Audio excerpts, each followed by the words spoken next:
मात्र मी एक गोष्ट पुन्हा आपल्याला सगळ्यांना सांगेन, जर कोणी कुठल्या गोष्टीमध्ये जबाबदार असेल, जर कोणी तिथं कुठंतरी वेडेवाकडे प्रकार केलेले असतील, मी आपल्याला सगळ्यांना सांगतो, विकासाची कामं करत असताना कुणी कुणाला खंडणी मागण्याचा प्रयत्न त्या ठिकाणी करू नये.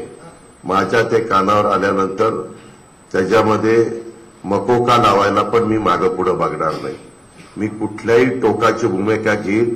मी आधीच देवेंद्रला सांगितलं होतं की मला इकडचं देत असताना त्या संदर्भामध्ये सगळ्यांनी चांगल्या कामाला साथ दिली पाहिजे. त्याच्यात कुठलाही मी अधिकारी पण बघणार आहेत. काही अधिकारी इथं बरेच वर्ष राहिलेले आहेत, त्याच्यामध्ये पण मी दुरुस्ती करणार आहे.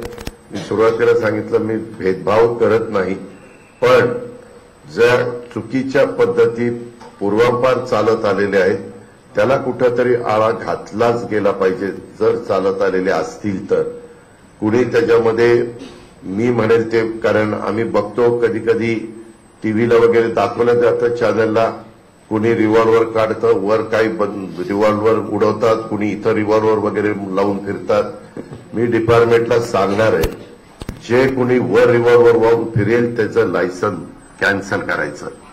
रिव्हॉल्वर हे तुमच्या स्वसंरक्षणाकरता किंवा तुम्ही वस्तीवर राहत असेल तर 12 बोर्ड किंवा सिंगल बोर्ड जे काही तुम्हाला घ्यायचं ते तुम्ही घरामध्ये ठेवली पाहिजे, तिथं त्याचा वापर त्या बाबतीमध्ये केला पाहिजे. हे जे रीळ तुमचे बनतात ना, ते पण मी खपून घेणार नाही.